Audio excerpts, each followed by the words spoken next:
Para pemirsa HTV yang dimuliakan Allah Subhanahu wa taala, kembali lagi kita di Ustaz Menjawab dengan tema bila guru bersalah. Nah, para pemirsa yang dimuliakan Allah Subhanahu wa taala, dalam kitab Adabul Syariah, Al-Adab Asy-Syariah, tulisan Al-Imam Ibnu Muflih Al-Hambali, disebutkan satu ungkapan dari Abu Hayyan Al-Andalusi. Kata Abu Hayyan Al-Andalusi rahimahullah, yadhunnul khamru anna al-kutuba tahdi akha jahlin li adrakul ulumi wa ma yadri al-jahulu bi anna fiha ghawamidha hayran aql al-fahimi idza rumta al-uluma bi ghairi shaykhin ضللت عن الصراط المستقيم وتلتبس الأمور عليك حتى تصير أضل من توم الحكيم. Anak-anak muda menyangka bahwa ilmu itu bisa didapat ya dengan begitu mudahnya. Wa ma yadril jahul bi anna fiha ghawamidha hayr aqlil fahim. Begitu mudahnya dia bisa mendapatkan ilmu sehingga dia tinggal membaca-baca buku, membaca-baca kitab dan seterusnya. Anak muda itu tidak tahu bahwa isi buku, isi kitab itu banyak hal-hal yang membuat orang yang faham saja kebingungan.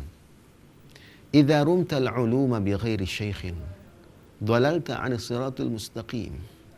Jika engkau mencari ilmu tanpa seorang guru, maka engkau akan tersesat dari jalan yang lurus. Wa taltabisul umuru 'alaika hatta tasira adalla min tumal hakimi. Dan berbagai banyak persoalan akan menjadi tidak jelas bagimu. Hatta tasira adalla min tumal hakimi. Sehingga engkau lebih tersesat dari tuma al-hakim.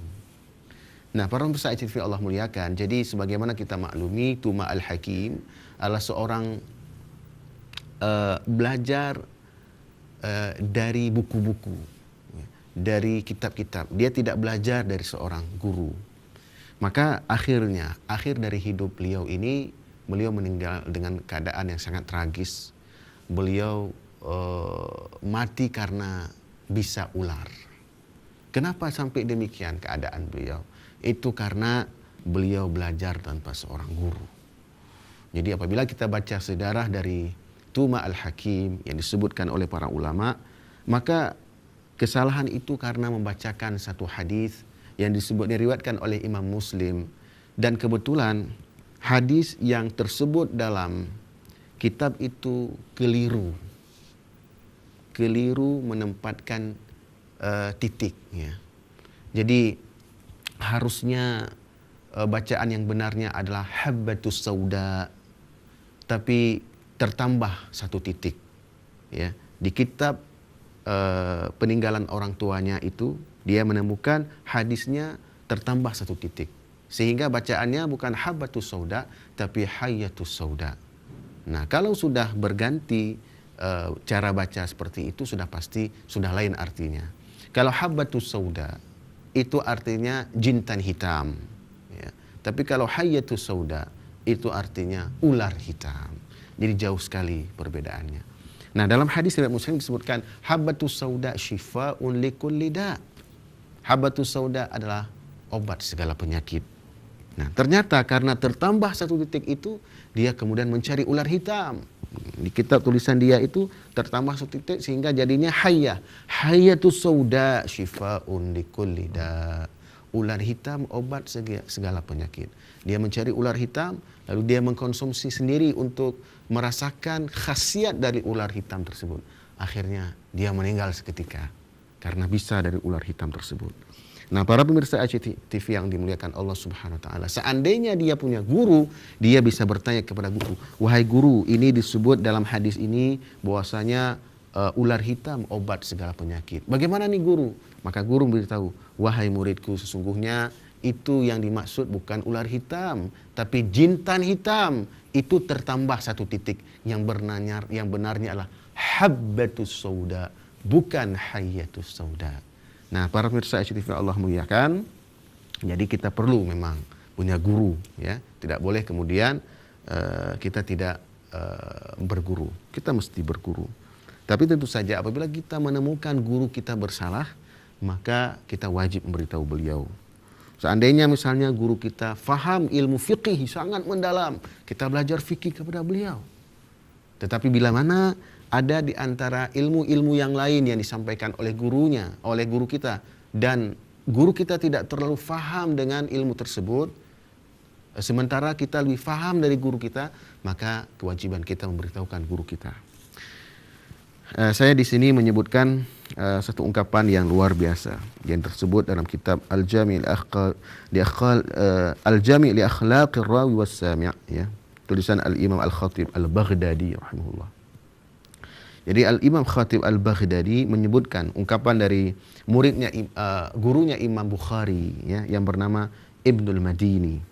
Kata Ibnul Madini rahimahullah, "At-tafaqquh fi ma'anil hadith nisful ilmi wa ma'rifatur rijal nisful ilmi." Memahami makna hadis adalah setengah ilmu, dan mengetahui perawi-perawi hadis adalah setengah ilmu. Nah, para pemirsa yang Allah muliakan, kebanyakan kita lihat di masyarakat kita, guru-guru kita yang menyampaikan hadis, maka beliau tidak memeriksa riwayat-riwayat hadis tersebut itu apakah berdasar dari perawi yang kuat hafalannya, yang dipercaya keagamaannya dan seterusnya, ya, yang diistilahkan dengan thiqah, ya. Jadi kebanyakan guru-guru kita, ya, yang berceramah, ya, yang menyampaikan khutbah Jumat, yang menyampaikan ceramah-ceramah dalam bentuk yang lain, itu sering tidak meneliti rijal dari hadis tersebut, perawi dari hadis-hadis tersebut, ya. Nah, akibatnya adalah bahwa hadis itu bisa saja bukan hadis yang makbul, hadis yang diterima, tapi hadis yang tertolak, ya. Dalam kitab Alfiyah Imam Suyuti rahimahullah disebutkan ungkapan beliau bahwasanya ilmul hadits dzu qawanina tuhad yudra biha ahwali matni wa sanad fadzalika al-mawdhu' wal maqsud ay yu'rafa al-maqbul wal mardud.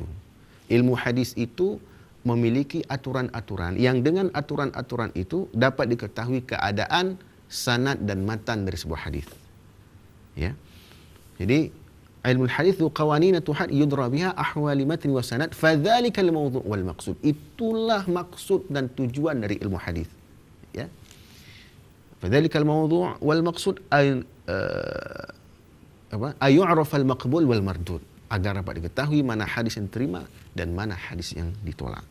Nah, jadi apabila guru-guru kita menyampaikan sebuah hadis tanpa melihat kepada matan dan sanad hadis tersebut, maka belum bisa diketahui apakah hadis itu bisa diterima atau ditolak. Nah, maka apa yang disebutkan oleh Al-Imam Ibnul Madini ini harus kita perhatikan, ya. At-tafaqquh fi ma'anil hadis nisful ilmi wa ma'rifatur rijal nisful ilmi, ya. Memahami makna hadis setengah ilmu, mengetahui perawi-perawinya setengah ilmu. Itu sanad, ya. Nah, sudah pasti kita cukup, ya, membaca kitab Sahih Al-Bukhari, Sahih Muslim, Sunan Abi Daud, Sunan Tirmidzi, Sunan Nasa'i, Sunan Ibnu Majah, Musnad Ahmad, Sunan Ad-Darimi, ya, Sahih Ibnu Hibban, Sahih Ibnu Khuzaimah, ya, dan kitab-kitab hadis yang lain. Di sana disebut hadis dengan sanadnya yang lengkap. Jadi kalau ada hadis-hadis yang tersebut dalam kitab fikih itu sanadnya belum lengkap, ya. Jadi untuk memastikan apakah hadis itu ada sanadnya atau tidak, maka kita harus melihat kitab-kitab hadis, ya. Guru kita terbiasa dengan kitab fikih, ya, menemukan ada hadis dalam kitab fikih tersebut, ya, dan belum dipastikan kesahihannya dari kitab-kitab hadis, maka kita yang mengetahuinya kita harus memberitahu. Kebetulan misalnya kita mengambil magister di bidang hadis, S2 kita bidang hadis, S3 kita bidang hadis, sudah pasti kita memiliki ilmu hadis lebih banyak daripada guru kita. Maka kita kalau menemukan ada hadis-hadis yang disampaikan oleh guru kita ternyata bukan hadis yang makbul, hadis yang bisa diterima, maka kita harus memberitahu kepada beliau. Nah, para pemirsa ICTV yang Allah muliakan, ini ada satu kisah juga yang juga perlu disampaikan dalam kesempatan ini, ya. Ini disebutkan oleh seorang ahli nahwu yang terkenal, ya, yang bernama Ibnu Hamdun, ya. Jadi dalam kitab Hasyiah Abil Abbas Said Ahmad bin Muhammad bin Hamdun bin Al-Hajjaj bin Hajjaj bin Hamdun bin Hajj, ya, ala syarah Imam Abi Zaid Sidi Abdul Rahman Al-Makudi. Di sini disebutkan, ya, kisah dari Ibnu Mu'ti dan Ibnu Malik. Ini kisah yang sangat masyhur, ya. Bagaimana kita melihat dari kisah ini, seorang yang bernama Ibnu Malik, ya, ternyata lebih pintar, lebih cerdas daripada Ibnu Mu'ti. Ketika menyusun bait syair yang disebut dengan alfiyah, ya. Selama ini kalau di pesantren khususnya itu dikenal dengan istilah alfiyah dalam ilmu nahwu, kitab alfiyah, ya. Itu memuat teori-teori ilmu nahwu secara lengkap dan sempurna dalam bentuk syair, ya. Di sini juga dalam matan kitab juga disebutkan bunyi syairnya, qala Muhammadu huwa ibnu Maliki ahmadu rabbillah khaira maliki musalliyan ala rasulil mustafa wa alihil mustakmilina syarafa, dan seterusnya. Ini bentuk-bentuk syair. Ini dalam bentuk mukadimahnya. Lanjutannya misalnya disebut di sini, wa taqtadi ridwan bi ghairi sukhtin fa'iqatan alfiyata bani mu'ti wa huwa bi sabqin haizun tafdila mustawjibun thana'iyal jamila wallahu yaqdi bi hibati wafira li wa lahu fi darajatil akhirah. Ini syair-syairnya. Ini masih dalam mukadimah, ya. Jadi di mukadimah ini, mukadimah dari Imam Ibnu Malik, beliau menyebutkan bahwasanya kitab beliau ini, ya, itu lebih unggul daripada kitab alfiyahnya tulisan Ibnu Mu'ti. Dan kita sudah sebut tadi ungkapan, ya, yang bunyinya adalah al-fadlu lil mubtadi wa in ahsanal muqtadi. Keutamaan itu ada pada orang yang memulai, meskipun orang yang melanjutkan lebih bagus. Jadi kalau kita baca, terutama ahli nahwu sangat mengerti bahwasanya alfiyah tulisan dari Imam Ibnu Malik yang datang jauh setelah meninggalnya Ibnu Mu'ti itu lebih bagus tulisannya, lebih bagus bait syairnya, ya, daripada tulisan Ibnu Mu'ti yang memulai penulisan kitab alfiyah. Namun demikian, ya, di sini ada pengakuan dari Al-Imam Ibnu Malik. Sebagus apapun tulisan beliau berkaitan dengan ilmu nahwu ini, pengakuan beliau adalah wa huwa bisabqin haizun tafdila mustawjibun thana'iyal jamila. Dan beliau, yaitu Imam Ibnu Mu'ti, ya, pantas diberikan keutamaan. Kenapa? Mustawjibun thana'iyal jamila. Saya wajib untuk memuji beliau dengan indah. Wallahu yaqdi bihibati wafirah liwalahu fi darajatil akhirah. Ya.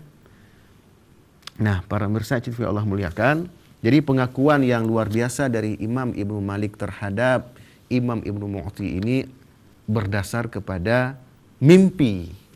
Jadi dasarnya sebelum beliau memberikan pengakuan dalam mukadimah alfiyah beliau ini, beliau terlebih dahulu bermimpi. Jadi Imam Ibnu Malik bermimpi pada suatu hari dan beliau dalam mimpi tersebut melihat Imam Ibnu Mu'ti. Jadi ketika beliau menulis mukadimah dari kitab Alfiyah ini, Imam Ibnu Malik ternyata beliau lupa beberapa bait syair, ya.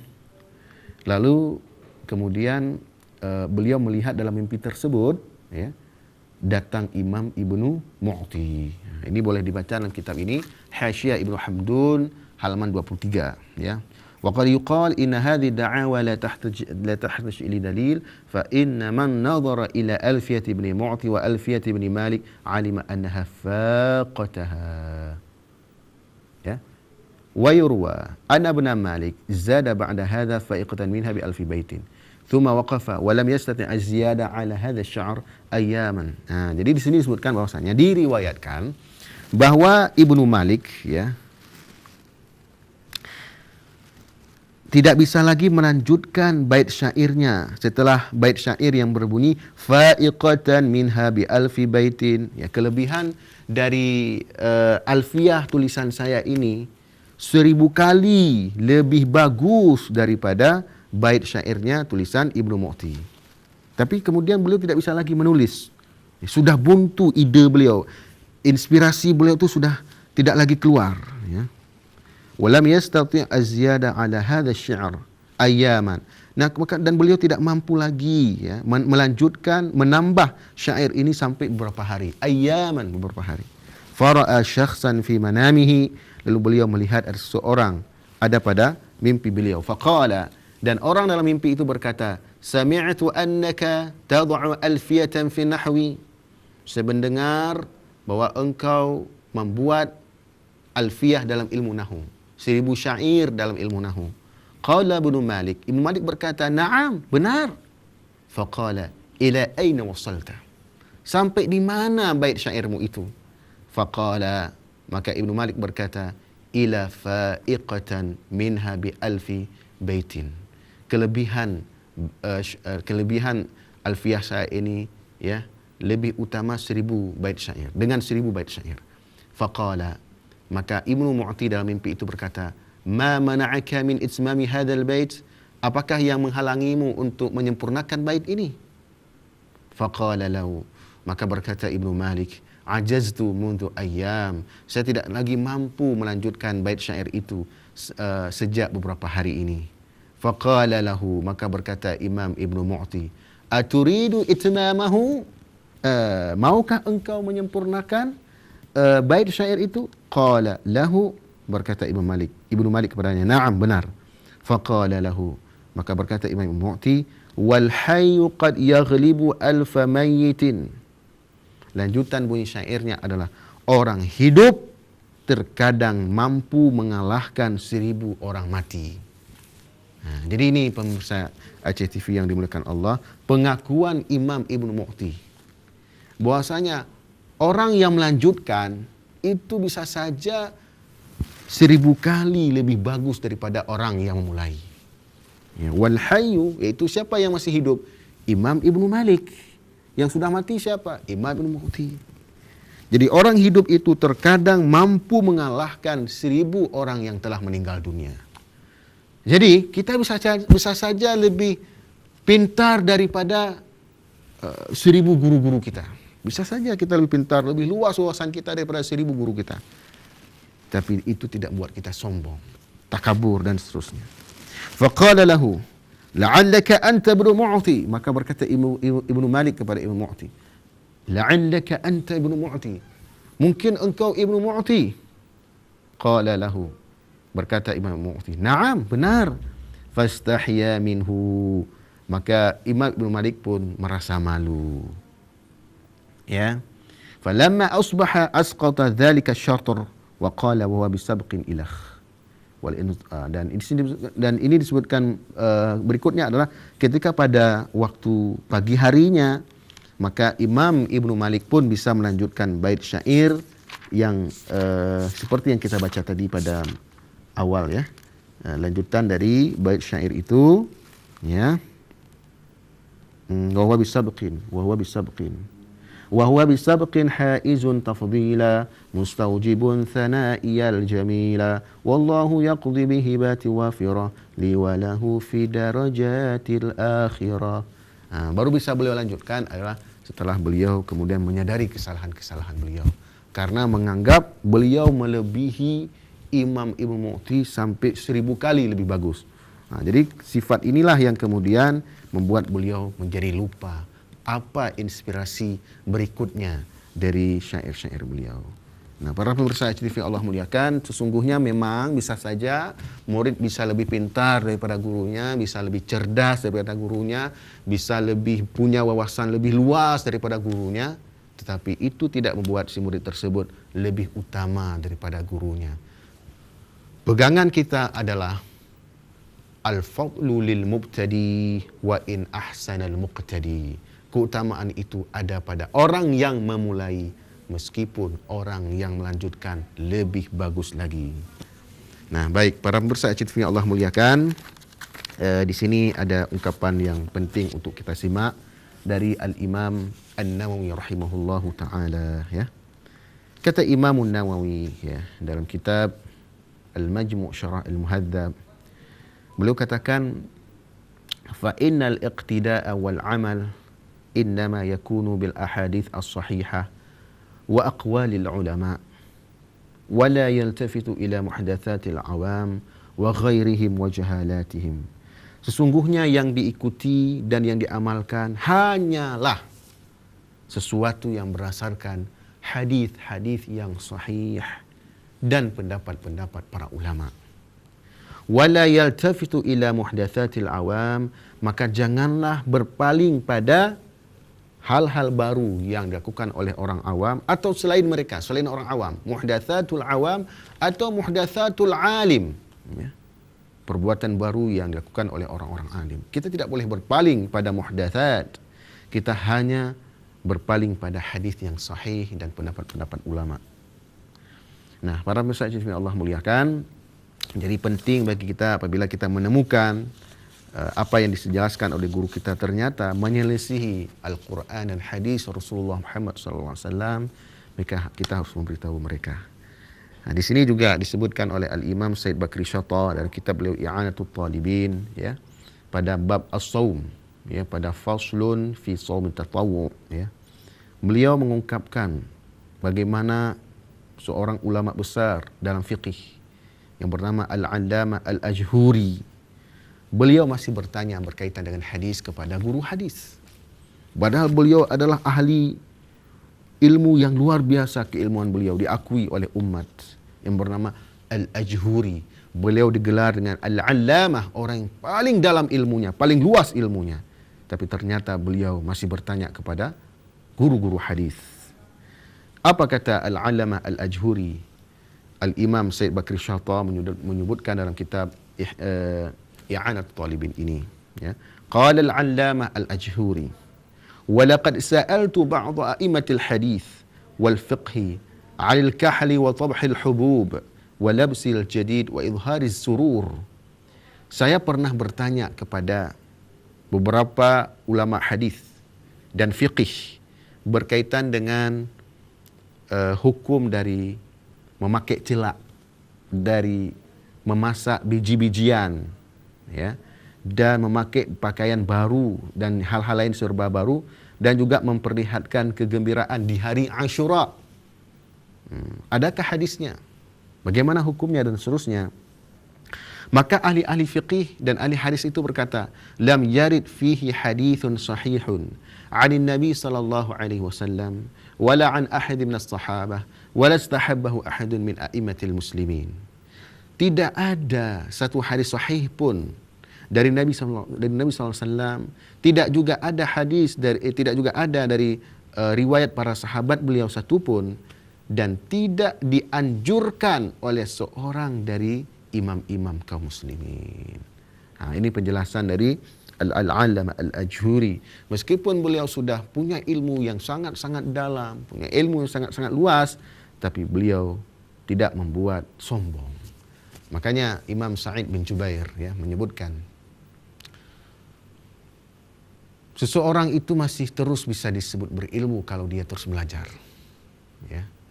Apabila dia berhenti belajar dan dia merasa ilmunya sudah sangat mendalam, sangat luas, ya, sangat mencukupi, maka dia adalah orang yang paling bodoh, ya. Jadi seseorang bisa disebut berilmu kalau dia terus belajar. Selagi dia masih terus belajar, maka dia bisa disebut berilmu. Nah, para pemirsa Allah yang Allah muliakan, apabila misalnya kita sudah menjadi guru, ya, di sekolah, ya, di madrasah, di pesantren, di kampus, ya, tidak kemudian kita menutup diri dari informasi-informasi dari murid-murid kita. Bisa saja murid-murid kita bisa lebih pintar daripada kita dalam ilmu-ilmu tertentu. Nah, maka kita harus membuka diri. Seorang guru itu harus membuka diri, ya, supaya dia tidak merasa dirinya adalah paling sempurna. La yazalu rajulu aliman ma ta'allama fa idza taraka ta'alluma wa dhanna annahu qad istaghna wa iktafa bima 'indahu fa huwa ajhadu ma yakun. Seseorang itu bisa disebut berilmu jika dia terus belajar. Apabila dia berhenti belajar dan dia merasa ilmunya sudah memadai, fa huwa ajhadu ma yakun. Itulah orang yang paling bodoh. Seperti yang kita sebut tadi. Nah, para pemirsa ACTV yang dimuliakan Allah Subhanahu wa taala, maka baik, nanti kita akan lanjutkan setelah pesan-pesan berikut ini.